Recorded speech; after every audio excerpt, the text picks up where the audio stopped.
Hello, and welcome to Take 5 with Renee 5. Hey, that's me.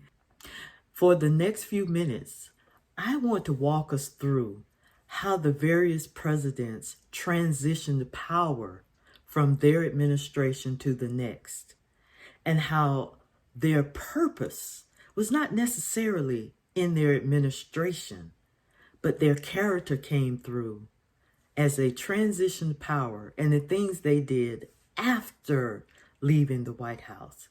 I think there are so many great opportunities when you can motivate over 70 million people to act.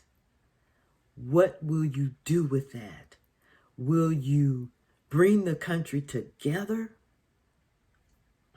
Let's just look at what some of the other presidents have done. Let's start with Richard Nixon. I was in third or fourth grade when he left office. During his administration, Richard Nixon's goal was world stability. He ended fighting in the Vietnam War. He brought diplomatic relations between USSR and China. Yet he became the only president to ever resign.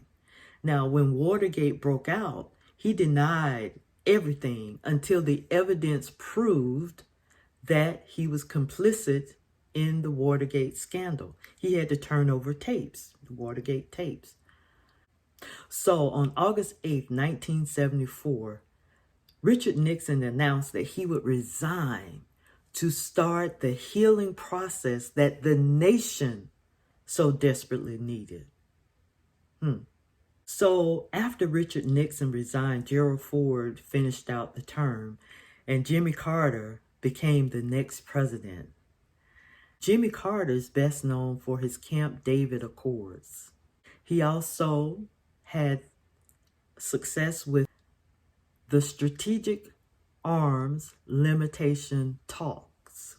He returned the Panama Canal to Panama.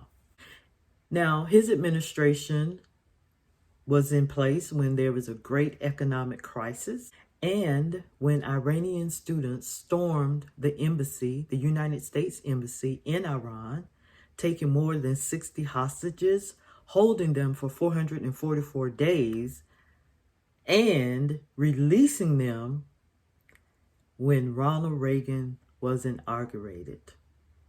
But Jimmy Carter, who can think of Jimmy Carter without Habitat for Humanity?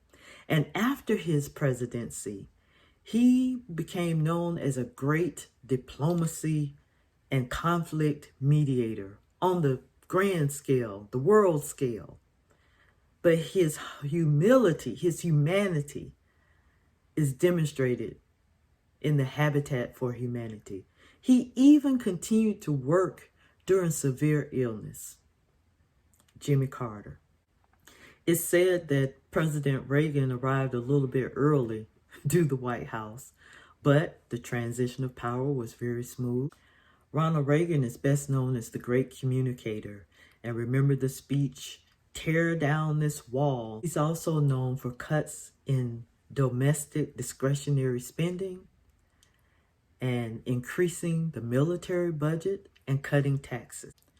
A little known fact is that he launched his 1980 campaign in Philadelphia, Mississippi.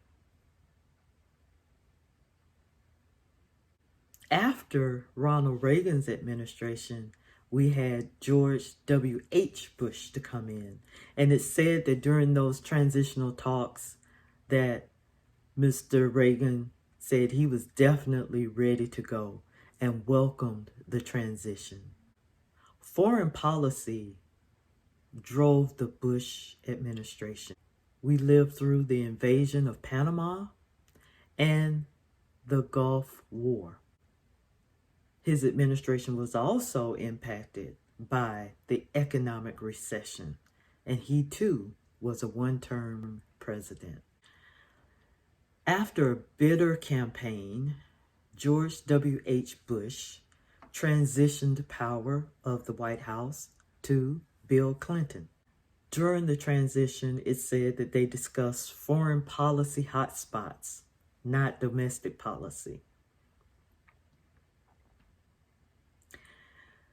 Bill Clinton presided over the greatest economic expansion, it said, in history. He signed into law the North American Free Trade Act, or NAFTA, and the Violent Crime and Law Enforcement Act. He could not get his health reform policy passed. I want us to take a minute and listen to a few clips about George W.H. Bush and Bill Clinton and the friendship and the purpose that they forged after a bitter campaign and being bitter rivals. Some called them the odd couple. Former presidents, former rivals, who overcame profound personal and political differences to become friends. I've always liked him. I think he's an extraordinary American. A message Clinton repeated in the Washington Post yesterday, saying, "I cherished every opportunity I had to learn and laugh with him. I just loved him."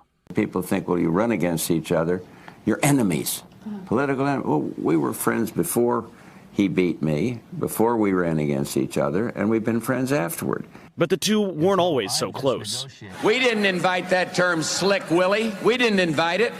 I am not going to tell you, read my lips. The 1992 campaign was bitter. The press probed Clinton's private life. Bush felt maligned by the media. It was a bruising election for Clinton, and it was a loss for President Bush, so they both had to overcome those memories, which weren't happy memories for either one of them. But when Clinton arrived in the Oval Office, a letter from Bush awaited him. "I wish you great happiness here," the letter said. "Your success now is our country's success. I am rooting hard for you." I hope the fact that we've come together in this way shows that there are some things that are far more important than politics. After their presidencies, they traveled together, leading recovery efforts around the world, forging a friendship that's become part of both men's legacies, with lessons for today's polarizing politics. But again,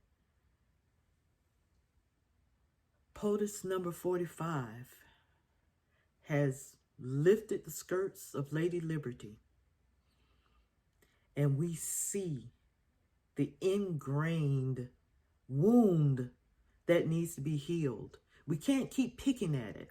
It will never heal like that.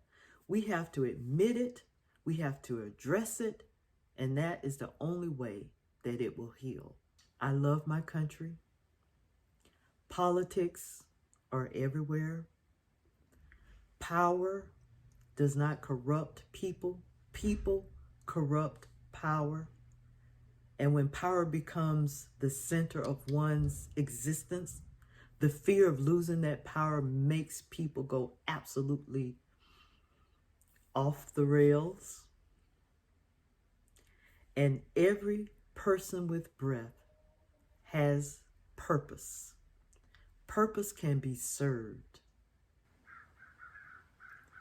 Thank you for joining me at Take 5 with Vinay 5. Hey, that's me. Be blessed and stay safe.